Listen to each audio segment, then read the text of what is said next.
اگرچہ میں اس موضوع پہ تقریریں کر چکا ہوں، لیکن آج پھر اس گفتگو کے حوالے سے بات چیزیں تازہ کرتا ہوں۔ اس وقت عالمی سطح پر یہودی جمع عیسائی بریکٹ میں کر لیجیے، اور امریکہ جمع یورپ یہ بریکٹ میں کر لیجیے، ان کا اندر معاملہ کیا ہے؟ اصل جو ہے اس میں پیچھے مائنڈ ہے، ماسٹر مائنڈ، سازشی ذہن، وہ یہود کا ہے۔ باقی عیسائی اعلی کار بن گئے ہیں۔ جو 100% اعلی کار ہے یہود کا وہ پروٹیسٹنٹس ہیں۔ پروٹیسٹنٹزم یہود ہی نے پیدا کرایا تھا، یہود ہی نے یورپ کے اندر سود کا رواج شروع کروایا، ورنہ سود حرام تھا وہاں پر بھی، یوزری بھی اور کمرشل انٹرسٹ بھی، دونوں حرام تھے، یہ یہودیوں نے کروایا۔ اور پھر پہلا بینک بنوایا ہے انگلستان کے اندر، بینک آف انگلینڈ، اور جو پوپ کے خلاف بغاوت کرائی تو پہلی بغاوت ہوئی انگلستان کے اندر، جو چرچ آف انگلینڈ علیحدہ ہو گیا پوپ سے، اور اسی کو یہودیوں نے قرار دیا یہ ہمارا ماڈرن اسرائیل ہے، یہ اسرائیل ہمیں دیا ہے گاڈ نے، یہ جو ہے برطانیہ۔ اس کے کچھ عرصے کے بعد یہی جو ہے ایکسوڈس ہوا ہے، اور وہ امریکہ میں جا کے آباد ہوئے۔ لہذا امریکہ کو بھی جیوز نے کہا ہے دس از اندر اسرائیل، یہ ہے ہمارے اصل اسرائیل، ماڈرن اسرائیل یہ ہے۔ اس لیے کہ جو انہیں وہاں پر اقتدار حاصل ہوا ہے، جو قوت حاصل ہوئی ہے، جس قدر دولت انہوں نے وہاں جمع کی ہے، وہاں کے جس طریقے سے جکڑ لیا ہے حکومتوں کو، فرنگ کی رگے جہاں پنجے یہود میں ہے۔ ٹھیک 100 سال پہلے علامہ اقبال یہ مشاہدہ کر کے آ گئے تھے یورپ میں، اور کون دیکھنے والا تھا کہ وہاں کیا ہو رہا ہے، بیہائنڈ دی سین کیا ہے، سامنے کیا ہے، پردے کے پیچھے کیا ہے۔ فرنگ کی رگے جہاں پنجے یہود میں۔ اس وقت فرنگ کا امام تھا برطانیہ، یہ وہ سلطنت تھی جس پر سورج کبھی غروب نہیں ہوتا تھا۔ آج وہ فرنگ کا امام امریکہ ہے۔ یہ برطانیہ تو اب وہ جو ایک نظم ہے کہیں بچپن میں پڑھی تھی، London bridge is going down going down going down, اس کی مثال ہے۔ برطانیہ کی تو کوئی حیثیت ہی نہیں ہے، ورلڈ پاور کی حیثیت نہیں ہے، وہ تو چھوٹا بھائی اس نے بنا رکھا امریکہ نے اپنا، تو اس حیثیت سے جو ہے اس کی کوئی حیثیت ہے، ورنہ کوئی اور حیثیت نہیں۔ بہرحال ان دونوں میں یہ ہے کہ پیچھے ماسٹر مائنڈ، سازشی ذہن، پلاننگ، اسکیم ساری یہودیوں کی۔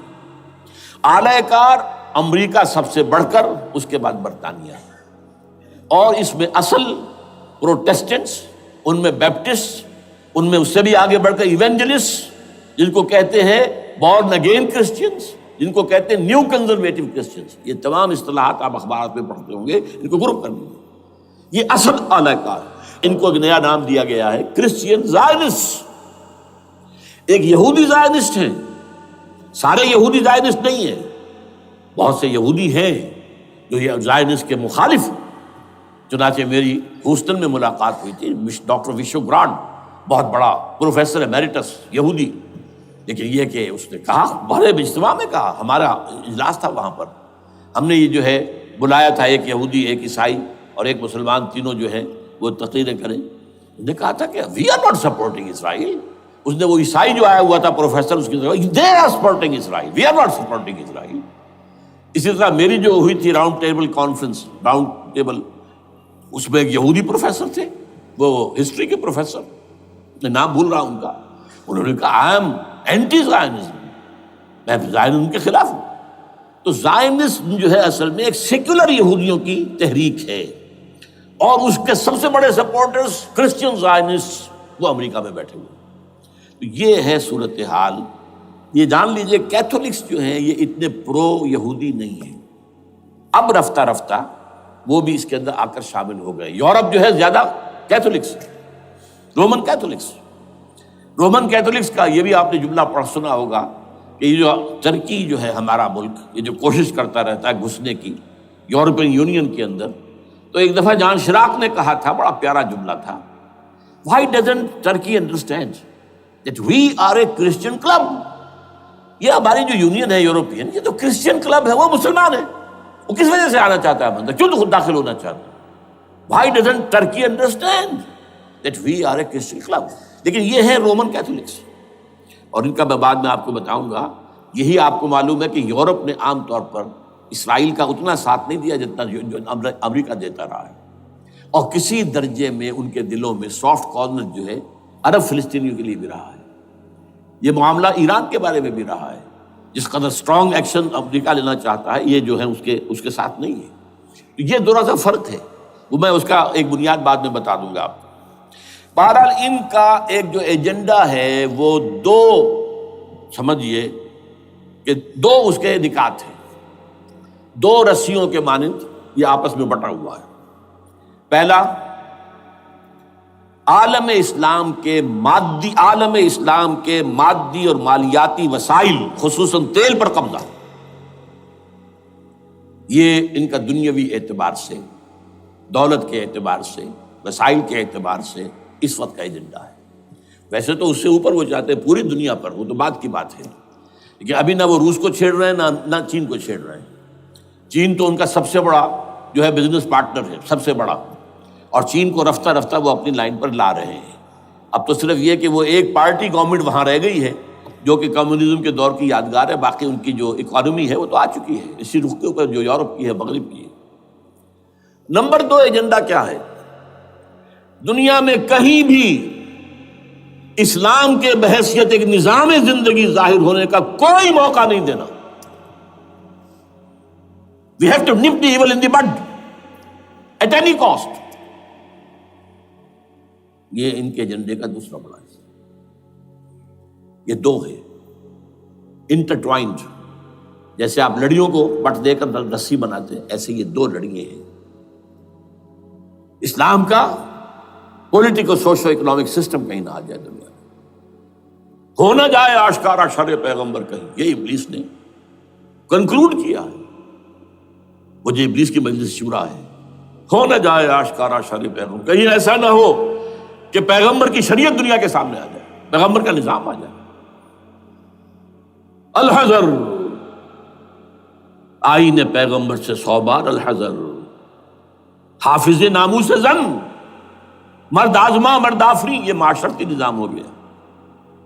موت کا پیغام ہر نوع غلامی کے لیے، نہ کوئی فخفور و خاکہ، نہ گدائے رہنشی، یہ سیاسی نظام آ گیا. اور کرتا ہے دولت کو ہر آلودگی سے پاک و صاف، منعموں کو مال و دولت کا بناتا ہے امین.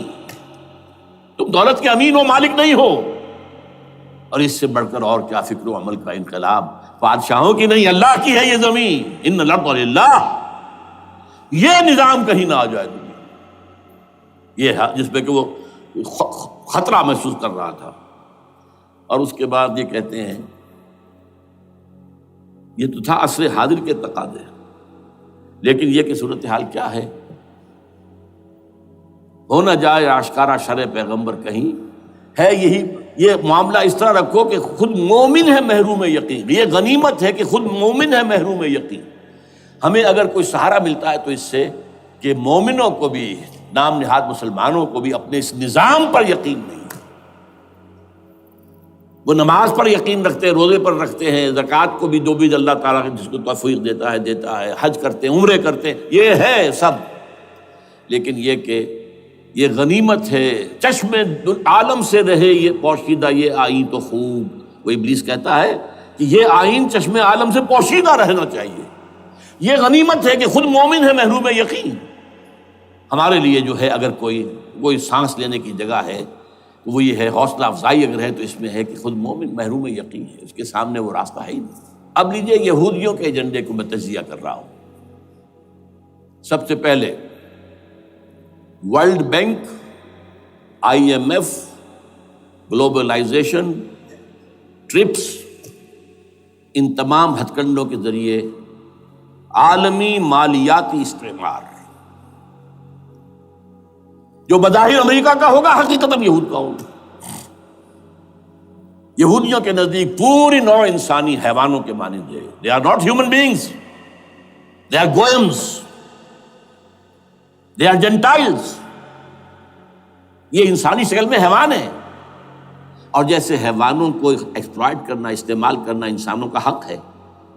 گھوڑے کو آپ باندھتے رہے ہیں نا ٹانگے کے آگے، اور بیلوں سے آپ ہل جتواتے رہے ہیں، تو جیسے یہ حق ہے ایسے ہمارا حق ہے پوری دنیا کے جو ہے وسائل ان کو کھینچے.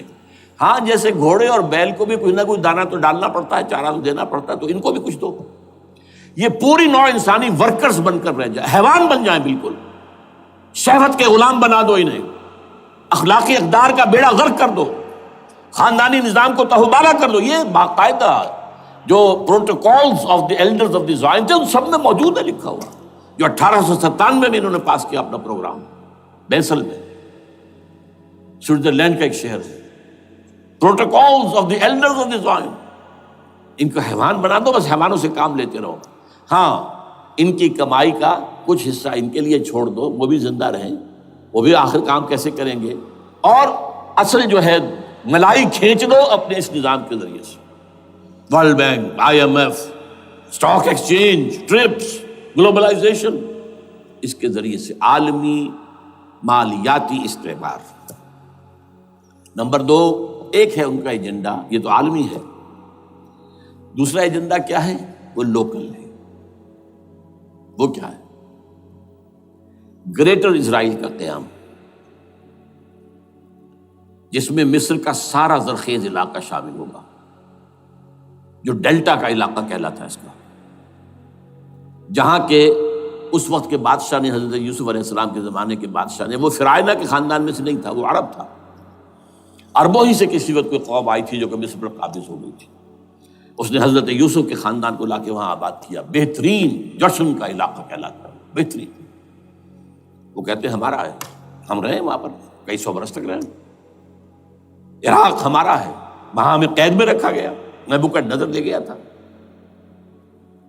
عرب کا شمالی حصہ جو ہمارا ہے، وہاں خیبر میں یہودی قلعے تھے، اور وہاں مدینے کے اندر جو ہے 3 قبیلے یہودی تھے جنہیں محمد نے صلی اللہ علیہ وسلم وہاں سے نکال باہر کیا تھا۔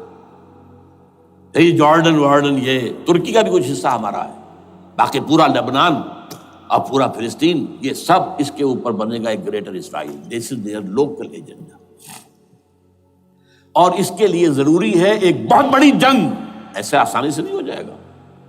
آرمگیڈون، جس کو حضور نے فرمایا الملحمۃ العظمیٰ، الملحمۃ الکبریٰ، بہت بڑی جنگ، جس کی خوفناکی اور تباہ ناکی کا اندازہ اس سے کیجیے۔ حضور فرماتے ہیں کہ اگر ایک باپ کے 100 بیٹے یا ایک دادا کے 100 پوتے ہوں گے تو ان میں سے 99 ختم ہو جائیں گے، ایک بچے گا۔ اور ایک جگہ فرماتے ہیں اتنی اموات ہوں گی، اتنی لاشیں ہوں گی کہ ایک نفاست پسند پرندہ جو ہے، جو گندگی پہ نہیں اترنا چاہتا، ایک تو ہے یہ کوے، چیلیں، گدھ، وہ تو گندگی ہی کی تلاش میں ہے مردار کھانے کے لیے، وہ تو لاشوں کو نوچ رہے ہوں گے۔ وہ پرندہ جو ہے نفاست پسند پرندہ، وہ نہیں اتر سکے گا، اڑتا اڑتا چلا جائے گا، لیکن لاشوں کا سلسلہ ختم نہیں ہوگا، یہاں تک کہ تھک ہار کر لاشوں پر گر جائے گا۔ یہ دور نہیں ہے، اس لیے کہ اس پر متفق ہیں یہودی بھی اور عیسائی، پروٹسٹنٹس عیسائی اس کے اوپر پوری طرح متفق ہیں۔ آرمگیڈون، جسے آپ 3rd ورلڈ وار کہہ لیں، الملحمۃ العظمیٰ کہہ لیں، الملحمۃ الکبریٰ کہہ لیں حضور کے الفاظ میں، یہ آئے گی۔ اس کے نتیجے میں گریٹر اسرائیل بنے گا۔ نمبر 3، پھر بنے گا 3rd ٹیمپل، جو ٹائٹس نے گرا دیا تھا 70 میں، سن 70 عیسوی، جسے گرے ہوئے کتنا عرصہ ہو گیا؟ 2008، اندازہ کر لیجئے 1800 کتنے برس ہو چکے۔ وہ دوبارہ بنائیں گے 3rd ٹیمپل، اور اس کے لیے مسجد اقصیٰ کو گرائیں گے، اور ڈوم آف دی راک، قبۃ الصخرہ،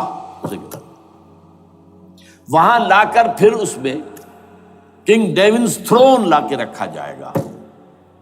یہ بھی میرے علم میں پہلی مرتبہ اسی ٹرمپٹ کے اشارے سے آیا۔ وہ کیا ہے؟ حضرت داؤد کا، آج سے کتنے ہزار سال پہلے کی بات ہے، اندازہ کیجیے، 1000 قبل مسیح، اور یہ اب 2000 ہو گیا عیسوی، 3000 برس تو ہو گئے۔ وہ کیا تھا؟ ایک پتھر تھا جس پر بٹھا کر حضرت داؤد کی تاج پوشی کی گئی تھی، پھر اسی پر حضرت سلیمان کی تاج پوشی ہوئی، پھر اسی پر ان کے بادشاہ آتے رہے، تاج پوشی ہوتی گئی۔ ٹائٹس نے جب گرایا ہے سن 70 عیسوی میں، یروشلم کو برباد کیا، 1,33,000 یہودی ایک دن میں قتل کیے، ایک دن میں، باقی نکال دیا، بھاگ جاؤ یہاں سے۔ اس کو کہتے ہیں diaspora, that started in 70 AD، یہ منتشر ہو گئے، جس کا جہاز سنگھ سمایا چلا گیا، یورپ میں چلے گئے، شمالی افریقہ میں، مسلمان ملکوں میں، انڈیا میں آ گئے، ایران میں آ گئے، سب جگہ وہاں سے نکال دیے گئے، ڈایاسپورا۔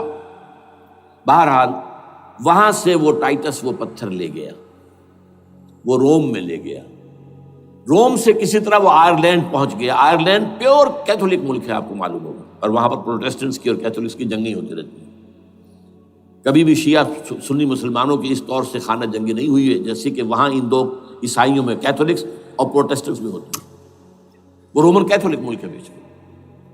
وہاں سے وہ انگلینڈ میں آیا، انگلینڈ میں جب آ گیا، بلکہ وہاں سے اسکاٹ لینڈ سے انگلینڈ میں پھر اس کو ایک کرسی کے اندر اس کی سیٹ کی حیثیت سے بنا کر ایک تھرون کی شکل دے دی گئی، اور وہ جو ویسٹ منسٹر ایبے ہے، برطانیہ کے پارلیمنٹ کے ساتھ جو چرچ ہے ویسٹ منسٹر ایبے، وہاں اس کو لا کے رکھ دیا گیا۔ اس وقت سے برطانیہ کے بادشاہوں اور ملکاؤں کی تاج پوشی وہاں ہوتی ہے۔ تو ایک یہ ہے کہ پھر اس کو لا کر وہاں رکھیں گے۔ اب یہاں سے اختلاف ہے، یہ نوٹ کر لیجیے۔ یہاں تک عیسائیوں کا یہودیوں کا ایجنڈا ایک، یہاں اختلاف ہے۔ یہودیوں کے نزدیک ان کا مسیح آئے گا اور وہ وہاں بیٹھ کر پوری دنیا پر راج کرے گا۔ وہ مسیح جس کی خبر دی گئی تھی شروع کی کتابوں میں، جو تورات کی ابتدائی کتابیں ہیں، وہ تو حضرت مسیح کی شکل میں آ گئے۔ دی پروفیسی واز فلفلڈ۔ یہودیوں نے نہیں مانا، انہیں تو قرار دیا جادوگر ہے، کافر ہے، مرتد ہے، ولد الزنا ہے، اور اپنے بس پڑتے سولی پر چڑھوا دیا۔ تو دوسری بات ہے اللہ نے کیا کیا، وہ ایک علیحدہ مسئلہ ہے۔ چنانچہ یہ کہ دی سچویشن از ویکنٹ، وہ مسیحا کی جگہ ابھی باقی ہے ان کی، and they are waiting for ہم۔ تو وہ آئے گا اور وہ یہاں اس تخت داؤد پر بیٹھ کر پوری دنیا پر حکومت کرے گا۔ عیسائیوں کا کہنا کیا ہے کہ در حقیقت حضرت مسیح نازل ہوں گے، سیکنڈ کمنگ آف جیسس، جس کو ہم بھی مانتے ہیں، اگرچہ ہوگا کیسے، حالات و واقعات کا کیا ہمارے نزدیک رنگ ہے وہ کچھ مختلف ہے، وہ میں اس کو بیان نہیں کر سکتا۔ حضرت مسیح علیہ السلام پھر اس تخت پر بیٹھیں گے ان کے عیسائیوں کے مطابق۔ چنانچہ پوپ جو مر گیا ہے، پال سیکنڈ، اس کو یہ ٹرمپٹ والے کہتے ہیں شیطان، اور ان کا کہنا یہ ہے کہ اس شیطان نے the old ancient holy Roman empire کو ریوائیو کیا ہے یونائٹڈ یورپ بنا کر، اور ان کا مقصد کیا ہے کہ یہ فلسطین میں ایک رومن کیتھولک حکومت قائم کرنا چاہتے ہیں۔ یہودی اپنی حکومت چاہتے ہیں جو ہے، اور وہ اپنی حکومت چاہتے ہیں، یہ ان کا کہنا ہے۔ یہ میں نہیں جانتا کہ اس میں کس حد تک ان ایک دوسرے پر الزام درست ہے، لیکن جیسے کہ آپ کو معلوم ہے کہ انڈونیشیا کے اندر بھی ہوا تھا، ایک جزیرے کو تقسیم کر دیا، ایک حصہ جو ہے اس کا وہ رومن کیتھولک ریاست بن گیا ہے۔ شاید نائجیریا میں بھی اس طرح کا معاملہ ہوا ہے کچھ تھوڑے علاقے کے اندر، وغیرہ وغیرہ۔ تو یہ ہے، لیکن بہرحال یہ ان کا۔ عیسائیوں کا معاملہ کیا ہے، میں نے جیسا کہ بتایا کہ یہ تو اس ایجنڈے کے اندر متفق ہے، اور عیسائی بھی ورلڈ ڈومینیشن، مالیاتی جو ہے استعمار، اس کے لیے کوشاں ہیں۔ لیکن ان کے نزدیک حضرت عیسیٰ ابن مریم آئیں گے علیہ الصلوۃ والسلام، اور وہ حکومت کریں گے۔ اس پورے ڈرامے کا اسکرپٹ پورا یہودیوں کا لکھا ہوا ہے، اور انہی کی سازش اس پورے ڈرامے کے پیچھے ہے۔ البتہ بظاہر اس ڈرامے کا بڑا کیریکٹر جس سے آپ ہیرو کہیں وہ امریکہ ہے، اور اس کے تابع یورپ بھی ہے۔ یہ ہے عالمی سطح پر معاملہ اس وقت۔ ویسے میری 2 کتابیں جو ہیں اس پر کتابچے ہیں، 4 سال پہلے میں نے اسی مقام پر 2 تقریریں کی تھی، ایک موجودہ عالمی حالات اور اسلام کا مستقبل، وہ دوسرا حصہ جو میں اس وقت نہیں چھیڑ رہا، ہوگا کیا اصل میں، جس میں یہ ہے کہ کہیں اسلامی ریاست قائم ہو، خلافت کا نظام قائم ہوگا کہاں ہوگا یہ میں بحث نہیں کر رہا۔ حضرت مہدی کا ظہور ہوگا، وہ آئیں گے عرب کے اندر۔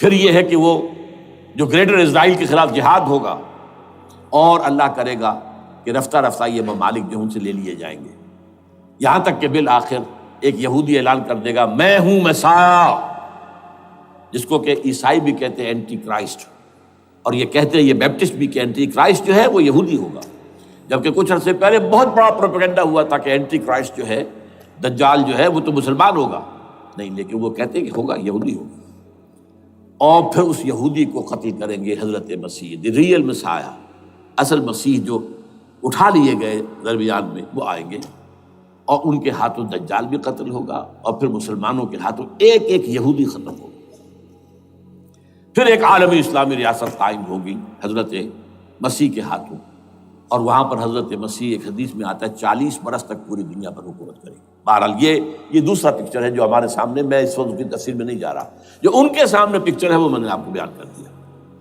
اب اس میں تجزیہ کیجئے افغانستان پر حملے کا اصل سبب، جو میں نے دو بتایا نا، دو لڑیاں ہیں ان کے ایجنڈے کی، ایک اسلام کہیں ظاہر نہ ہو جائے، اسلام کا نظام ظاہر نہ ہو جائے، اور ایک مسلمانوں کے مالیاتی، خاص طور پر تیل کے وسائل پر قبضہ۔ اب افغانستان میں کیا ہوا ہے، یہ سارا معاملہ تھا اسلام کا راستہ روکنے کے لیے، کہ یہاں تو اسلام ایک شکل دکھا رہا ہے اپنی، اور اگر انہیں موقع مل گیا تو یہ تو ایک ایسی ویلفیئر اسٹیٹ قائم کر دیں گے، زکوٰۃ کا نظام قائم ہو جائے گا تو اعلیٰ ترین ویلفیئر اسٹیٹ قائم ہو جائے گی، اور اگر یہاں پر جو ہے یہ ساری سزائیں نافذ ہو گئی، معاشرہ کرائم فری ہو جائے گا، لوگوں میں محبت ہوگی، مساوات ہوگی، اور یہ کہ عام لوگوں کے لیے ویلفیئر ہوگا، اور یہ سامنے نظام آ گیا تو پھر ہمارا یہ نظام کیپٹلزم یہ کہاں رہے گا، اس کو تو منہ چھپانے کی جگہ نہیں ملے گی۔ لہذا افغانستان پر حملے کا اصل موٹیو یہ ہے۔ البتہ یہ ساتھ ہی یہ بھی تھا کہ افغانستان کے راستے سے سینٹرل ایشین سٹیٹس جو ہیں ان سے پائپ لائنیں لا کر، اور وہ پھر کہیں گوادر کے آس پاس سمندر تک لائے جائے، تاکہ ہم وہاں کے جو ہے ڈرین کر سکیں جو تیل اور گیس کے ذخائر ہیں سینٹرل ایشین سٹیٹس کے اندر، جو مسلمان سٹیٹس ہیں، تو اس کے لیے راستہ جو ہے وہ لینا چاہتے تھے افغانستان سے۔ اب وہ جہاں تک افغانستان کا تعلق ہے تو ان کے قبضے میں ہے، جب چاہیں کر لیں۔ اب پاکستان کا معاملہ جو تھا وہ، جیسا کہ میں نے کہا کہ اس کا راستہ وہ رک گیا، جبکہ انہیں واپس جانا پڑ گیا، لیکن انہوں نے افغانستان میں کوشش کی طالبان کے زمانے میں۔ یونیکول جو ہے ان کی سب سے بڑی جو ہے کمپنی ہے، اس نے مذاکرات کیے، وہ دیکھ کر حیران رہ گئے کہ یہ ان پڑھ، یہ ملے ملاٹے جو ہیں یہ تو بڑے ٹف بارگینر ہیں۔ اس طریقے سے پاؤں جما کر طالبان نے جو ان کے ساتھ مذاکرات کیے ہیں اور ان سے اپنی شرطیں پیش کی ہیں کہ وہ گھبرا کر بھاگ گئے۔ یہ صورتحال بھی تھی افغانستان پر قبضہ کرنے میں، لیکن یہ ہے کہ اصل کیا تھا کہ وہ اسلام کی کوئی شکل دنیا کے سامنے نہ آنے پائے، جو ان کا میجر ہے۔ اسی لیے پورا عالم کفر جمع ہے، امریکہ، یورپ، روس، چین، سب جمع ہے، بھارت تو ہے ہی ہے، یہ سب جمع ہے۔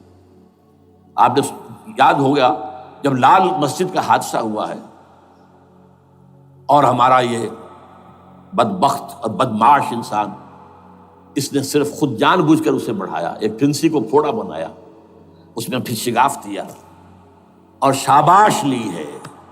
امریکہ سے شاباش آ گئی، نیٹو سے شاباش آ گئی، رشیا سے شاباش آ گئی، چائنا سے شاباش آ گئی۔ وہ چونکہ محسوس کر رہا تھا کہ اندرون ملک تو میری اب کشتی ڈگمگا رہی ہے، ڈاماڈول ہے، I have to have more support from outside, اور for that I have to do it۔ کہ دیکھو میرے عین قلب میں پاکستان کے یہ پھوڑا نکل آیا تھا، یہ بنیاد پرستی کا، اور یہ شدت پسندی کا، اور یہ تنگ نظری کا، اور یہ فلاں کا، یہ دہشت گردی کا، اور میں نے دیکھو کیسے اس میں چیرا دیا ہے، کتنے لوگوں کو ختم کر دیا ہے۔ اچھا، اس میں یہ بھی ذہن میں رکھیے کہ افغانستان کے بارے میں یہودیوں کے علم میں ہے کہ حضور کی حدیثیں کیا ہے۔ حضور کی حدیث ہے یخرج من خراسان رایات سود، خراسان کے علاقے سے کالے جھنڈے لے کر فوجیں چلیں گی، لا یردھا شیء، کوئی طاقت ان کو رخ نہیں موڑ سکے گی، حتیٰ تنصب بیلیا، یہاں تک کہ وہ آ کے بیت المقدس میں جھنڈے گاڑ دیے جائیں۔ دے نو اٹ، یہ جان لیجیے، یہ لوگ پڑھے لکھے لوگ ہیں۔ میں آپ کو ایک واقعہ سناتا ہوں۔ جب 1967 میں یہودیوں کو فتح ہوئی بہت بڑی، اور پورا یروشلم اب ان کے قبضے میں آ گیا، ایسٹ یروشلم جو کہ ابھی جارڈن کے قبضے میں تھا، تو جب موشے دایان تھا وہ کانا، وہ داخل ہوا فاتح کی حیثیت سے، تو اس کے ساتھ ایک ربائی تھا بہت بڑا، چیف ربائی یہودیوں کا بہت بڑا عالم، اور وہ رو پڑا، تھا تو فتح کا وقت، خوشی کا، رویا۔ So this is the beginning of the end, یہ الفاظ آئے اخبارات کے اندر. گویا کہ اب یہ آخری ڈرامہ جو ہے شروع ہو گیا ہے. وہ آخری ڈرامہ انہیں معلوم ہے ان کی تباہی پر ختم ہونا ہے. اس میں حضرت مسیح کے نزول کے بعد یہ ٹرمپٹ والا بھی لکھتا ہے کہ 80% یہودی قتل ہو جائیں گے، اور میں سمجھتا ہوں کہ 20% اگر صحیح ہے اس کی بات تو وہ ہوں گے جو اب حضرت مسیح پر ایمان لے آئیں گے. باقی 80% اپنے اس کفر پر اڑے رہیں گے اور قتل ہوں گے. اسی طرح حضور کی ایک حدیث ہے کہ جب یہودیوں کا قتل عام ہو رہا ہوگا، اگر مسلمان قتل کریں گے تو اگر کسی درخت کے پیچھے یہودی چھپا ہوگا تو درخت پکارے گا، اے مسلمان، یا عبداللہ آؤ ادھر، یہ میرے پیچھے یہودی چھپا ہوا، قتل کرو اسے. کسی پتھر کے پیچھے چھپے گا تو پتھر بولے گا سوائے ایک درخت غرقد کے، کہ غرقد یہودیوں کا درخت ہے، وہ پناہ دے گا. اور آج اسرائیل میں سب سے بڑی پلانٹیشن غرقد کی ہے. They know it. اسی لیے افغانستان، خراسان، یہ افغانستان کا ہارٹ ہے افغانستان. اور یہ بھی جان لیجئے ہمارا جو مالاکنڈ سے اوپر کا علاقہ ہے یہ بھی خراسان کا حصہ ہے، اولڈ خراسان، جیسے گریٹر خراسان کہا جاتا ہے ہسٹری میں. ایک میں نے ایرانی سے پوچھا تھا اس کے بارے میں تو اس نے کہا خراسان ہمارا ایک صوبہ ہے. میں نے کہا وہ تو مجھے معلوم ہے، جس کا دارالخلافہ مشہد ہے اور یہ ان کا مقدس شہر ہے، وہ تو اسے مکے کی طرح سمجھتے ہیں. بہرحال میں نے کہا میں پوچھ رہا ہوں پرانا خراسان بزرگ. تو خراسان بزرگ کا انہوں نے بتایا پورا افغانستان اس میں شامل، اور پھر یہ اسٹیٹس جو ہیں سینٹرل ایشین اسٹیٹس، اور ایران کا ایک حصہ اور پاکستان کا ایک حصہ، یہ جو مالاکنڈ کہلاتا ہے. اور یہ بڑی معنی خیز بات ہے کہ وہیں مالاکنڈ سے تحریک چلی ہے جو اصل تحریک ہے طالبان پاکستان، وہ سوات سے چلی ہے. بہرحال اس وجہ سے، اس پہلو سے یہ جو ہے افغانستان پر حملے کا سب سے بڑا سبب وہ تھا. دوسرا جو تھا وہ یہ کہ ان کو جو پائپ لائن لے کے آنی تھی اس کے لیے، لیکن وہ ظاہر بات ہے کہ اس میں جو ہے جو طالبان نے وہ ان کی چکمے میں نہیں آئے. اس پر ایک کتاب ہے کہ جو انگریزی میں ہے عابد اللہ جان کی، Afghanistan the genesis of the last crusade. Afghanistan سے آخری صلیبی جنگ کا سلسلہ شروع ہو رہا ہے. بہت جو ہے چشم کشا ہے، معلومات افزا ہے، انگریزی میں ہے. اچھا عراق میں معاملہ برعکس تھا. عراق میں تیل کا معاملہ بھی تھا تو وہ صرف امریکہ کا تھا. جو یورپ ہے وہ زیادہ تر کیسپین کے ایریا کے تیل کی طرف نگاہیں رکھتا ہے. یہ جو ہے یہ اصل میں سارا جو ہے یہ امریکہ کا معاملہ ہے. اور دوسری طرف یہ کہ یہاں کو مذہبی سلسلہ نہیں تھا، حالانکہ تھا، وہ یہودیوں کا تھا. وہ کیا تھا؟ Extension, first step towards the establishment of greater Israel. یہ بات اچھی طرح سمجھ لیجیے. یہاں پہ تیل کا معاملہ بھی میں نے کہا تھا نا، دو لڑیاں ہیں جو چل رہی ہیں. تیل کا معاملہ یہاں خاص طور پر عراق کے اندر زیادہ، افغانستان میں بہت کم. لیکن یہ کہ یہاں پر بھی جو اصل ہے بیہائنڈ دی سین، جو اصل چیز کیا ہے کہ گریٹر اسرائیل کے قیام کی طرف پہلا قدم. میں یاد دلاتا ہوں آپ کو، جب فرسٹ گلف وار ہوئی تھی جس میں عراق کا بھرکس نکال دیا گیا تھا، اس کے اختتام پر کہا تھا شوارز کرافٹ، جو ان کا کمانڈر ان چیف تھا الائڈ فورسز کا، اس نے صاف کہا تھا، مجھے آج تک ایک لفظ یاد ہے، We fought this war for the protection of Israel.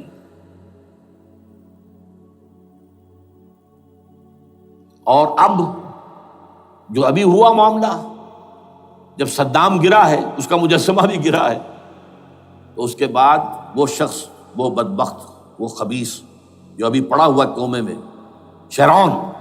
Sharon نے کہا تھا ان قریب عراق پر ہماری حکومت ہوگی.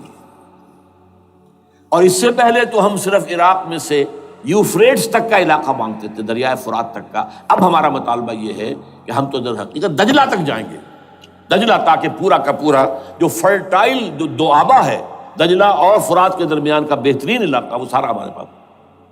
اس سے آپ اندازہ کر لیجیے کہ یہ دونوں چیزیں جو ہیں دونوں جگہ موجود ہیں. وہاں مذہبی زیادہ ہے افغانستان کا، لہذا یہاں بہت بڑی جو ہے کولیشن بن گئی. عراق میں تو وہ کولیشن نہیں بن سکی. یورپ بھی ساتھ نہیں آیا، یورپ بھی ساتھ نہیں آیا. امریکہ had to go it alone, اسے کرنا پڑا ہے. زیادہ سے زیادہ کوئی ٹوکن آسٹریلیا کا کوئی ٹوکن معاملہ جو ہے وہ برطانیہ کا کچھ شاید ٹوکن ٹائپ جو ہے وہی یہ کامن ویلتھ پرانی جو ہے چلی آ رہی ہے، اس میں شاید کینیڈا کا، باقی تو کوئی نہیں۔ یہ جو آل ورلڈ کولیشن بنی تھی وہ افغانستان کے خلاف کیوں ہے؟ یہاں سے اسلام کی ریسرجنس کا اندیشہ ہے۔ یخرج من خراسان رایات سود لا یردها شیء حتی تنصب بایلیا۔ حضور کے زمانے میں ایلیا جو ہے وہ کن کے قبضے میں تھا؟ عیسائیوں کے۔ اس کے بعد ہمارے قبضے میں آیا، لیکن پھر کروسیڈرز نے ہم سے لے لیا تھا، اور 88 برس وہ عیسائیوں کے پاس رہا، 1099 عیسوی سے لے کر 1187 تک۔ اب پھر یہود کا قبضہ ہے، پہلے عیسائیوں کا تھا، اب یہود کا۔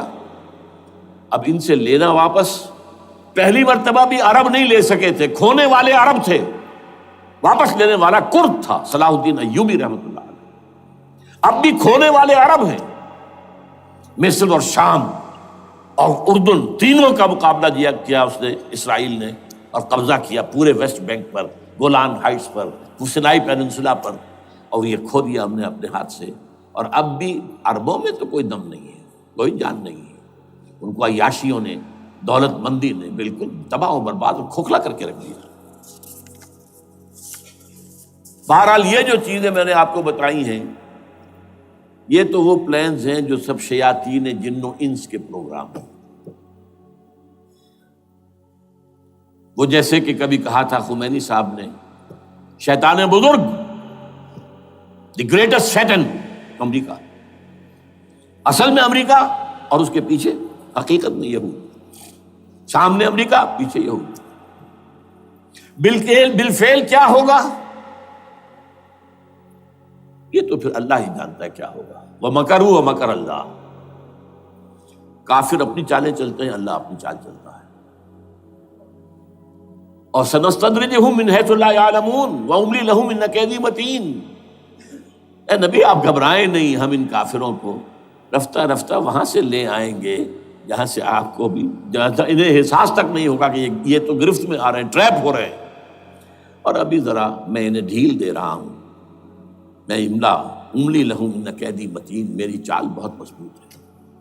وہ اللہ کیا کرے گا وہ میں نے آپ کو بتایا، جھلک دکھا دی ہے۔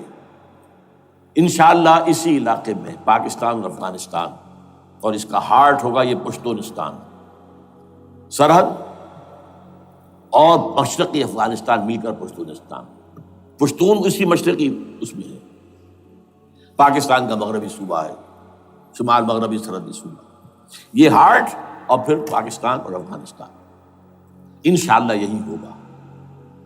اور پھر یہ کہ یہاں سے فوجیں جائیں گی جو حضرت مہدی کی حکومت جمائیں گی عرب کے اندر۔ عربوں میں جان نہیں ہے کہ وہ مہدی کی حکومت کو جما سکے۔ یخرج ناس من المشرق یؤتون للمہدی یعنی سلطانہ، مشرق کی طرف کے کسی ملک سے فوجیں آئیں گی جو مہدی کی حکومت قائم کرے۔ عربوں میں دم نہیں۔ بہرحال ہوگا کیا، وہ میں نے کہا کہ یہ تو اللہ کے ہاتھ میں ہے۔ اب یہ کہ کرنا کیا چاہیے، یہ ہے میری تقریر کا آخری حصہ۔ دیکھیے ذوالفقار مرزا نے جو کچھ کہا اور سید قائم علی شاہ نے، میں خوشائند سمجھتا ہوں کہ طالبانائزیشن اور ہے، اسلامائزیشن اور ہے، ٹھیک ہے، چلی آواز مکے اور مدینے۔ طالبانائزیشن کے اندر کچھ بغیر تعلیم یافتہ، کچھ جذباتی، اس طرح کے لوگ بھی ہیں جن میں انتہا پسندی بھی ہے، جیسے کہ میں پہلے بیان کر چکا، افغانستان میں ہوا ہے، افغانستان کے اندر بھی رفتہ رفتہ وہ اپنی چیزوں سے نکل رہے تھے، نکل جاتے ہیں، لیکن موقع نہیں دیا گیا، نب دی ایول ان دی بڈ، ختم کر دیا گیا۔ اسی طرح ہمارے سرحدی صوبے میں جیسا کہ میں بتایا 3 قوتیں برسرکار ہیں، who knows it، کون کیا کہ۔ لیکن بہرحال یہ کہ پہلی بات یہ، اسلام اور پاکستان لازم و ملزوم ہیں۔ یہاں اسلام آئے گا تو یہ ملک رہے گا، نہیں آئے گا تو ختم ہو جائے گا، اس میں کوئی شک نہیں۔ میری 2 کتابیں پڑھ لیجیے اگر اللہ توفیق دے، ہمت دے، اسلام اور پاکستان، یہ سن 67-68 کی تحریریں میری ہیں۔ جینیسس آف پاکستان کیا تھا، how Pakistan came into existence, پھر یہ کہ میں نے استحکام پاکستان کے نام سے سن 85 کے اندر کتاب لکھی ہے، یہ دونوں کتابیں پڑھی ہیں۔ پاکستان کا کوئی جواز نہیں اگر یہاں اسلام نہ آئے، اور واقعتاً ہم جواز کھو چکے ہیں، یہ تو اللہ تعالیٰ ہمیں مہلت دے رہا ہے۔ لیکن اب یہ سمجھ لیجئے، یہ اللہ تعالیٰ کی طرف سے ایک خاص مہلت ہے، اور شاید آخری مہلت ہے جو ہمیں مل رہی ہے۔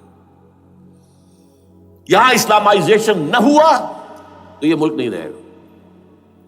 میں یہاں آپ کو ایک شعر سنا دوں، ہے تو ایک ایسی شخصیت کا جو کچھ کنٹروورشل بھی ہو گئی، بعد میں بدنام بھی ہو گئی۔ ایک زمانے میں جماعت اسلامی کے بڑے مخلص کارکن تھے وہ، مولانا کوثر نیازی۔ انہوں نے ایک بڑا تلخ شعر کہا تھا، اسلام کو اگر تیری فضا راس نہ آئے، اے میرے وطن تجھ کو کوئی آگ لگائے۔ ہمیں اسلام چاہیے، اور اسلام نہیں آئے گا تو یہ ملک نہیں رہے گا۔ کوئی زرداری، کوئی نواز شریف اس ملک کی بقا کی ضمانت نہیں دے سکتا۔ اس کی بقا ہے اگر تو اسلامائزیشن میں۔ 61 سال کی ہماری بے وفائی اللہ کے ساتھ کیے ہوئے وعدے کی، اس کا ایک عذاب ادنا ہم جھیل چکے ہیں۔ 71 یاد کی، سن 71 پاکستان 2 لخت، 93,000 مسلمان پاکستانی بھارت کی قید میں بھیڑوں بکریوں کی طرح ہانک کر لے جائے گئے، ٹرکوں میں بھر بھر کر، جیسے کہ ڈیرہ غازی خان سے بھیڑیں بکریاں آتی ہیں لاہور میں ذبح ہونے کے لیے، کنسنٹریشن کیمپس میں۔ ہمارے ٹائیگر نامی جرنیل نے پیش کیا اپنا ریوالور، کتنے لوگ مارے گئے، کتنا فساد ہوا، مسلمان کے ہاتھوں مسلمانوں کا خون کتنا ہوا۔ یہ اللہ کا ایک خاص عذاب ہوتا ہے۔ میں نے وہ آیت آپ کو سنائی تھی، قل هو القادر على ان يبعث عليكم عذابا من فوقكم او من تحت ارجلكم۔ اے نبی ان سے کہہ دیجیے اللہ اس پر قدرت رکھتا ہے، جب چاہے تم پر کوئی عذاب اوپر سے بھیج دے، تمہاری زمین کے نیچے سے نکال دے۔ زلزلہ آیا تھا کہ نہیں؟ او یلبسکم شیعا، ایک تیسری شکل بھی ہے، نہ اللہ آسمان کو کوئی تکلیف دے نہ زمین کو، زمین پھٹے گی تو آدمی جائے گا نا اندر، بلکہ تمہیں گروہوں میں تقسیم کر کے، او یلبسکم شیعا فیذیق بعضکم بعض بعض، تو ایک دوسرے کی قوت کا ایک دوسرے کو مزہ چکھائے، تم خود ایک دوسرے کے گلے کاٹو۔ ہمیں کسی اور قوم کو تکلیف دینے کی ضرورت نہیں ہوگی، یہ کام ہمارے ساتھ ہو چکا ہے 1971 میں۔ بہرحال اب اس کے بعد بھی تاخیر تو ہماری جو کی تو ہے، اب ہم اس جگہ پر پہنچ گئے کہ شاید اب عذاب الاکبر آنے والا ہے۔ وہ آیت بھی میں نے شروع میں پڑھی تھی، وَلَنُذِيقَنَّهُم مِّنَ الْعَذَابِ الْأَدْنَىٰ دُونَ الْعَذَابِ الْأَكْبَرِ لَعَلَّهُمْ يَرْجِعُونَ۔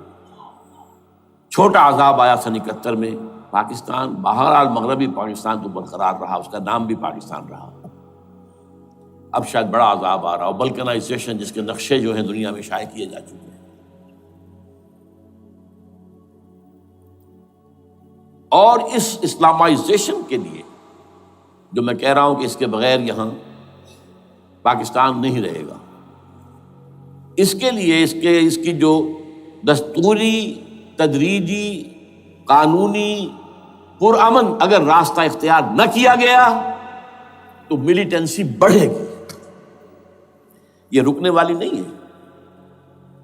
یہ جو اوپر کا جو علاقہ ہے، ایک ٹرائنگل ہے جس کا نقشہ کھینچا ہے ایک بہت بڑے مصری ادیب اور مورخ نے، شکیب ارسلہ ان کا نام تھا۔ انہوں نے کہا ہے کہ یہ پامیر سطح مرتفع جو ہے، پامیر جسے روف آف دی ورلڈ کہا جاتا ہے، اس سے پہاڑوں کے سلسلے نکلتے ہیں، کوئی چین کی طرف چلا گیا، کوئی تبت کی طرف چلا گیا، جو قراقرم ادھر آ گیا پاکستان کی طرف، ہمالیہ آ گیا پاکستان انڈیا کی طرف، ادھر ہندو کش چلا گیا افغانستان میں۔ یہ سب جیسے کہ ایک جو پہیہ ہوتا ہے، اس کے جو لگے ہوتے ہیں اسپوکس جنہیں کہتے ہیں۔ اس نے کہا کہ ایک طرف ہمالیہ اور ایک طرف ہندو کش، اس کے درمیان میں جو قوم رہتی ہے، اب نوٹ کر لیجیے، یہ ہمالیہ کا اینڈ جو ہے مغربی، وہ کیا ہے، یہ نتیا گلی وغیرہ اسی کا حصہ ہے، اس کے بعد ختم، دریائے سندھ بہ رہا ہے، لیکن اوپر جا کر وہ ٹرن دیتا ہے رائٹ کو، تو پھر اب وہ قراقرم اور ہمالیہ کے درمیان جاتا ہے۔ یہاں تک کہ انڈیا سے جو اس کا داخلے کا راستہ آ جاتا ہے. لیکن یہ جو ہے یہ درمیانی راستہ یہ اصل میں ہندو کش ادھر اور ہمالیہ ادھر، اس کے درمیان جو قوم آباد ہے. اور اس ٹرائنگل کا بیس ہے مالاکنڈ کا پہاڑ، مالاکنڈ، ہمالیہ، ہندو کش. اس ٹرائنگل میں جو قوم آباد ہے، شکیب ارسلان کہتا ہے اگر پوری دنیا میں اسلام کی نبضیں ڈوب جائیں تب بھی یہاں کے لوگوں میں اسلام کی نبض چلتی رہے گی. یہ وہ علاقہ ہے جہاں سے پاکستان کے طالبان کا آغاز ہوا، جہاں سے پرامن تحریک چلی تھی اس کا راستہ روک دیا گیا. اب وہ شدت پسندی پر آ گئے، اور یہ شدت پسندی بڑھے گی اگر آپ نے تشدد سے روکا. اگر امریکہ کے چمچے بنے رہے، اگر امریکی ایجنڈے ہی کو پورا کرتے رہے اور اپنے لوگوں کو مارتے رہے، تو جواب میں گر ایک چراغ حقیقت کو گل کیا تم نے تو موج دودھ سے صد آفتاب ابھریں گے. یہ اب جو آ رہے ہیں کہاں سے آ رہے ہیں آپ کے یہ خودکش حملہ آور؟ یہ وہی ان لوگوں کے رشتہ دار ہیں نا جو امریکی بمبارڈمنٹ میں مارے گئے ہیں. کتنے ہیں جن کے بچے ختم ہو گئے، بیٹے مر گئے. یہ جو ہمارے ہاں ایک کمانڈوز کے کیمپ کے اوپر جو حملہ ہوا تھا اور خودکش بمبار، جس سے کہ شاید 18-19 بہترین آپ کے کمانڈوز ختم ہوئے تھے، وہ کون تھا؟ وہ خود کمانڈو تھا. اندر کوئی اور تو جا ہی نہیں سکتا تھا، یہ کمانڈوز کا کیمپ تھا اور اس کے میس میں لوگ کوئی جا سکے. وہ خود کمانڈو تھا. اس کی بیٹی لال مسجد کے اندر جلی تھی. اب آپ اندازہ کیجئے کہ اس کے دل میں جو کھول رہا تھا اس کا جذبہ، اس نے اس کو ٹھنڈا کیا خود جان دے کر. تو جان لیجیے ادھر باجوڑ میں حملہ ہوا تھا، ادھر جو ہے ہماری ملٹری پریڈ کے اوپر حملہ ہو گیا. تو یہ بات رکے گی نہیں. اور یہ ظاہر بات ہے کہ اب شمال سے لے کر نیچے تک کی بات ہے. وہاں پر بھی میں نے شروع بھی کہا تھا یہ خطرہ حقیقی ہے، غیر حقیقی نہیں ہے، وہمی اور خیالی نہیں ہے. اس لیے کہ اب جو اس علاقے سے جا رہے ہیں ہجرت کر کے کراچی، وہی ان کی جگہ ہے، وہیں پر ان کے رشتہ دار ہیں، محسود ہیں، وزیری فلاں ہے، یہ ہے وہ ہے، وہاں وہ جا رہے ہیں. اور وہاں پر بھی ظاہر بات ہے کہ جو کچھ ہو رہا ہے افغانستان میں اور جو کچھ ہو رہا ہے شمال سرحدی صوبے میں، اس کا ایک تسلسل ہوگا. میں یہاں یہ عرض کر دوں آپ سے کہ تقریباً 4 سال قبل، بلکہ 4.5 سال، میں انتہائی مایوسی کو پہنچ چکا تھا کہ پاکستان کا وجود باقی نہیں رہے گا. میں نے یہی تقریر کی ہے 29 فروری سن 2004 کو اسی جگہ. پاکستان جواز کھو چکا. یہ اسلام کے نام پر تھا. ویئر از اسلام؟ جو اسلام یہاں وہ تو بھارت میں بھی ہے، وہ تو امریکہ میں بھی ہے. وہ کہاں ہے اسلام کا سیاسی نظام، اسلام کا تعزیراتی نظام، اسلام کا کرمنل لا، اسلام کا سول لا، اسلام کے فیملی لاز کہاں بنائے تھے اس شخص نے جو فیلڈ مارشل بنا تھا خود ساختہ، جو اس نے قوانین بنائے تھے. تمام علماء نے کہا تھا، تمام مکتبہ فکر کہ غلط ہے. تحریک کوئی نہیں اٹھائی، یہ ان کی غلطی تھی، کوتاہی تھی. جمہوریت کی تحریک میں شامل ہو گئے، اس پر کوئی تحریک نہیں چلائی. بہرحال وہ نظام کہاں ہے؟ وہ نظام تو قائم نہیں کیا. اس حوالے سے یہ اپنا جواز کھو چکا ہے. دو ریشنل ہے، ریزون دیت جسے کہتے ہیں فرینچ کے اندر، ریزون دیت کو کسی چیز کی ریزن، ریشنل آف ایگزسٹنس. اس کے بعد یہ ہے کہ پچھلے سال سے کچھ مایوسی میں کمی ہوئی. Number 1، chief justice of Pakistan Iftikhar Muhammad Chaudhry کے اندر ہمت اللہ نے دی، وہ کھڑا ہو گیا. جرنیلوں کے جم گھٹے کے اندر ایک سویلین آدمی جو ہے جس درجے کا مرعوب ہو سکتا ہے آپ اس کا اندازہ کر لیجیے. اور اس کے بعد اسپونٹینیس موومنٹ وہ کلا ہے، انہومی شے، سوچ نہیں سکتے ہم. یہ موومنٹ جو ہے یہ کوئی اسٹریٹ ارچنز کی چلائی ہوئی نہیں ہے، یہ ہمارے ہاں کے گاموں ماجوں کی نہیں ہے، بلکہ یہ تو پڑھے لکھے لوگ، وکیل، کالے کوٹ، کالی ٹائیاں، پینٹ، یہ جو سختیاں جھیلی ہیں انہوں نے. ابھی تک وہ تحریک چل رہی ہے. اگر اس سے ظاہر بات ہے وقت گزرنے کے ساتھ ساتھ اس کی وہ تیزی اور تندی میں تو کمی آئی اور حکومت کو موقع ملا ان کے اندر کوئی رفت پیدا کرنے کا بھی.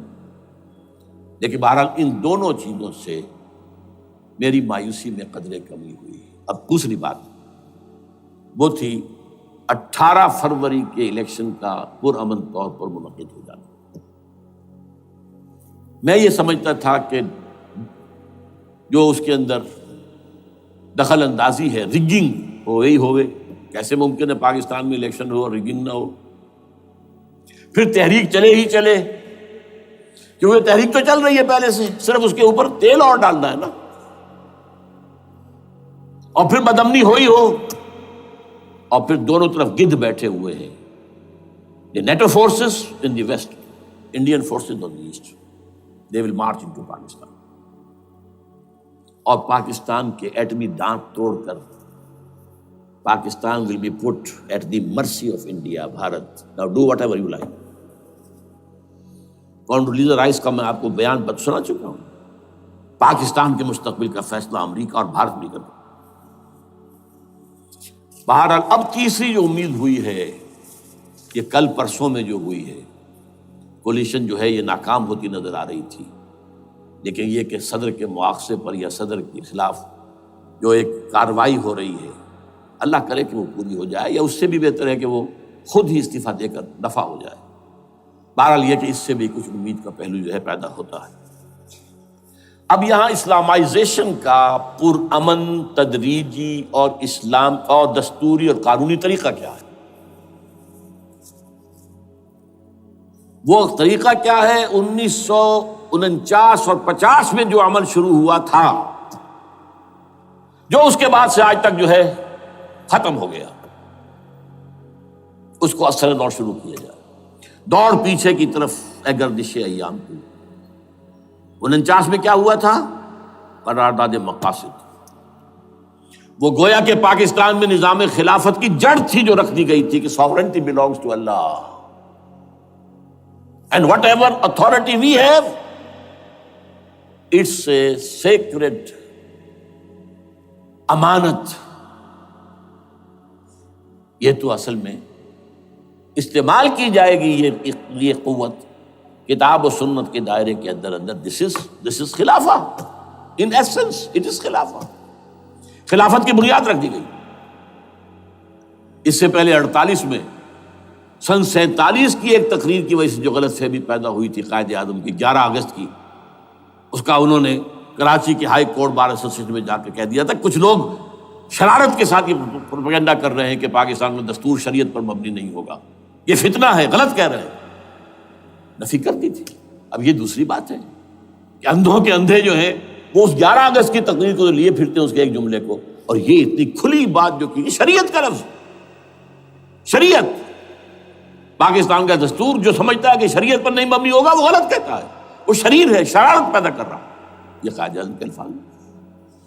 بہرحال اس کے بعد ایک عمل کیا ہوا تھا سن 50 میں، یہاں کے سیکولر عناصر نے ایک بڑا شور مچایا، کس کا اسلام لاؤ گے؟ شیعہ کا، سنی کا، دیوبندی کا، بریلوی کا، وہابی کا، کس کا اسلام؟ اللہ تعالیٰ غریق رحمت کرے ان بزرگوں کو، پاکستان کے تمام مذہبی مکاتب فکر کی ٹاپ کی قیادت جمع ہو گئی کراچی میں، شیعہ بھی، اہل حدیث بھی، بریلوی بھی، دیوبندی بھی، 31 علماء، جماعت اسلامی بھی، مولانا مودودی بھی اس میں تھے۔ انہوں نے 22 پرنسپلز ایگریڈ اپون، دستور بنانے کے لیے 22 پرنسپلز ہیں، حاضر ہیں، بناؤ دستور۔ اب کوئی دلیل نہیں رہی، کوئی عذر نہیں رہا، تمام مکاتب فکر کے لوگ جمع۔ بعد میں ہوا کیا ہے، اس میں کس کا کتنا رول ہے، یہ بڑی درد بھری داستان ہے، میں اس وجہ کو چھیڑنا نہیں چاہتا۔ حاصل کیا ہے، وہاں سے ہمارا پروسیس ڈیریل ہوا، کچھ اپنوں کے کیے، کچھ بیرونی دباؤ کے تحت۔ قرارداد مقاصد کی سزا دی گئی لیاقت علی خان کو، تم نے پاس کرائی ہے، اسے ایسے قتل کیا گیا کہ سراغ تک نہیں ملا کہ کس نے قتل کیا۔ یہ ایسی تو نہیں ہوتا، اس میں پیچھے بڑے بڑے کریکٹرز، بڑے بڑے کردار۔ اب اس کے بعد وہ عمل کیسے شروع ہو؟ ضیاء الحق نے جو ایک ادارہ قائم کیا تھا فیڈرل شریعت کورٹ، اصولی اعتبار سے بہترین قدم تھا۔ وہ کیا تھا؟ یہ شریعت کورٹ ہے، اس میں کوئی شخص لائے پیٹیشن کہ پاکستان کا فلاں قانون جو ہے میں ثابت کرتا ہوں کتاب و سنت کے منافی ہے، یا کورٹ سو موٹے لے لے کسی بھی معاملے کو، ایگزسٹنگ جو قوانین ہیں ان کا جائزہ لے کہ اس میں یہ پورا قانون یا اس کی یہ شق جو ہے یہ خلاف شریعت ہے، اس پر آرگومنٹ ہو، دونوں طرف کے دلائل ہوں، علماء بھی آئیں، وکلاء بھی آئیں، بحث کریں، شریعت کورٹ کا تو میدان ہوتا کھلا۔ بالآخر اگر کورٹ فیصلہ دے دے کہ ہاں یہ ایگزسٹنگ قانون یا جو قانون قابل زیر غور ہے بننے جا رہا ہے یہ خلاف شریعت ہے یا جزوً شریعت کے خلاف ہے، تو وہ اسے کینسل کر دے گا اور کہہ دے گی کورٹ کہ اگر یہ مرکزی معاملہ ہے تو مرکزی حکومت، صوبائی معاملہ تو صوبائی حکومت، اتنی مدت میں 3 4 6 مہینے کے اندر اندر اس کی آلٹرنیٹ لیجسلیشن کر لے، جیسے ہی مہلت ختم ہوگی یہ قانون ڈیفنکٹ ہو جائے گا۔ اصولی اعتبار سے اس سے زیادہ صحیح اسکیم کوئی نہیں سوچ سکتا، آج بھی میں قائل ہوں، لیکن یہ بدبختی تھی اس شخص کی، ضیاء الحق کی، اس کو بالکل غیر مؤثر کر دیا، 2 ہتھکڑیاں پہنا دی، 2 بیڑیاں پہنا دی۔ کانسٹیٹیوشن آف پاکستان آپ کے دائرۂ کار سے خارج ہے، یہ سیکریٹ کاؤ ہے، ہاتھ نہ لگانا۔ جو جوڈیشل پروسیجرل لاز ہیں، ضابطۂ دیوانی، ضابطۂ فوجداری، یہ بھی تمہارے دائرے سے خارج ہے۔ مالی معاملات 10 سال تک خارج، اور فیملی لاز مستقل خارج۔ انا للہ و انا الیہ راجعون۔ اب کرنے کا کام کیا ہے؟ نمبر 1، فیڈرل شریعت کورٹ کے دائرے پر جو تحدیدات ہیں، لیمیٹیشن ختم کی جائیں یکسر۔ نمبر 2، اس کا سٹیٹس کم سے کم ہائی کورٹ کے درجے کا ہونا چاہیے۔ نمبر 3، اس میں جید علماء کو لا کر بٹھایا جائے، ان کی میجورٹی ہونی چاہیے، وکلاء بھی ہوں، جدید تعلیم کے جدید قانون کے جاننے والے، لیکن علماء بھی ہوں۔ اگر آپ جید علماء کو لے آئیں گے تو پھر وہ جو عام مولوی ہے بیچارہ، وہ جو پوری طرح نیم خواندہ ہے یا نیم تعلیم یافتہ ہے، یا ہمارا عام آدمی ہے جو طالبان کے انداز کے اندر وہ شدت پسندی پر آ گیا ہے، اسے یہ اندازہ نہیں ہے کہ دین میں اہمیت کس شے کی اول ہے، پھر دوسری کون سی، ثانوی شے کون سی ہے۔ اب اس کے بجائے علماء، جدید علماء، تمام جو ہے مسالک کے علماء اس میں شامل کیے جائیں۔ اس کے فیصلوں پر نظر ثانی کا کھلا موقع ہونا چاہیے، ایک دفعہ عدالت فیصلہ کر دے، نظر ثانی کا موقع ہونا چاہیے، اور کسی شہری کی طرف سے پیٹیشن آئے یا سو موٹو، وہ جائزہ لے اور ایک ایک کر کے قوانین جو ہے غلط ختم، ان کی جگہ پر لیجسلیشن پارلیمنٹ ہی کرے گی یا صوبائی اسمبلی کرے گی۔ کورٹ کا کام لیجسلیشن نہیں ہے، وہ یہ کہہ سکتا ہے کہ یہ بھائی یہ معاملہ جو ہے شریعت سے تجاوز کر گیا ہے، یا فلاں جو قانون تم بنانے چلے اس کی یہ شق جو ہے شریعت کے خلاف ہے، بس فیصلہ یہ دے گی۔ ظاہر بات ہے لیجسلیشن اس کا کام نہیں، لیجسلیشن تو کرے گی آپ کی نیشنل اسمبلی، کرے گی آپ کی صوبائی اسمبلی کرے گی، لیکن وہ اس کا متبادل قانون لے آئیں اور پہلا قانون ختم ہو جائے گا۔ اچھا، اس عرصے کے دوران جو کونسل آف اسلامک آئیڈیالوجی پر ارب روپیہ خرچ ہوا ہے، اس کی رپورٹوں کے انبار لگ گئے ہیں، کسی ایک سفارش کو بھی آج تک پارلیمنٹ میں پیش نہیں کیا گیا، اور اس میں جید علماء رہے ہیں اور تمام مکاتب فکر کے علماء رہے ہیں۔ ان کی رپورٹوں کو رفتہ رفتہ پارلیمنٹ کے سامنے لایا جائے اور ان کے ذریعے سے نئی قانون سازی کی جائے۔ اگر آپ یہ قانونی دستوری راستہ کھول دیں گے اور تجدیداً اس طریقے سے Islamisation of laws of Pakistan ہو جائے، تو ظاہر بات ہے کہ پھر جو دہشت گرد ہیں، دہشت پسند ہیں، جن کو آپ خطرہ کہہ رہے ہیں، خطرہ، طالبان آنند، طالبان آ گئے، طالبان آ رہے ہیں، اب ڈرو اور بچو اور مقابلے کی تیاری کرو اور اسلحہ تیار کرو، اگر یہ کام کریں گے تو پھر ظاہر بات ہے کہ وہ تو فساد ہوگا، اور فساد کا نتیجہ کیا نکلے وہ اللہ ہی بہتر جانتا ہے۔ لیکن یہ پروسیس جو میں نے بیان کیا ہے، اگر اس پر عمل ہو جائے تو یہ وہ پروسیس ہے جسے جنرل حمید گل نے کہا تھا کہ اگر ایسا ہو جائے تو یہ سافٹ ریولوشن ہوگا، بغیر تشدد کے، بغیر کسی اور کے، اگر نیت ٹھیک ہے، اور اگر یہ واقعی جیسے قائم علی شاہ نے سمجھ لیا ہے اور جیسے کہ ذوالفقار مرزا نے سمجھ لیا ہے، اسلامائزیشن اگر اس کو سب سمجھ لے، زرداری بھی سمجھ لے اور نواز شریف بھی سمجھ لے اور سب سمجھ لے، تو ظاہر بات ہے کہ پھر کسی توڑ پھوڑ کے بغیر، کسی اور بدامنی کے بغیر، کسی تشدد کے بغیر اسلامائزیشن یہاں ہو جائے تو سب کے دل خوش ہو جائیں گے، اور یہ سارا جو بھی تشدد ہے، یہ دہشت گردی ہے، اس کے راستے بند ہو جائیں گے۔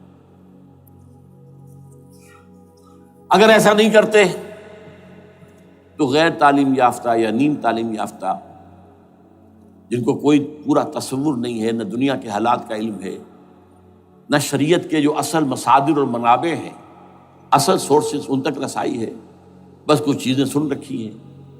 یہ تو معلوم ہے انہیں کہ داڑھی رکھنی ہے، سنت ہے، لیکن یہ کہ یہ فرض تو نہیں ہے بھائی، پھر اس کی کوئی خاص مقدار تو معین نہیں ہے، یہ تو نہیں جانتے۔ ویڈیوز ہیں، آڈیوز ہیں، ان میں گانے ہیں، اس میں آپ کو معلوم ہے کہ عریانیت ہے، جو بھی ویڈیوز ہیں، اور وہ تو ان کو جلائیں گے ان کی دکانوں میں۔ آپ تعلیم دے رہے ہیں لڑکیوں کو، وہ جانتے ہیں جو تعلیم آپ دینا چاہتے ہیں، آپ تو ڈانس کی تعلیم کو بھی وہاں پر نافذ کر رہے ہیں۔ آپ نے تو تعلیم کا شعبہ ہی دے دیا اسماعیلیوں کے ہاتھ میں، لہذا ان کا تو رد عمل ہوگا، ہوئے۔ اس کا راستہ اگر روکنا ہے تو اس پروسیس سے جو میں نے بیان کر دیا ہے، جس کو میں بیان کر رہا ہوں نہ معلوم کب سے۔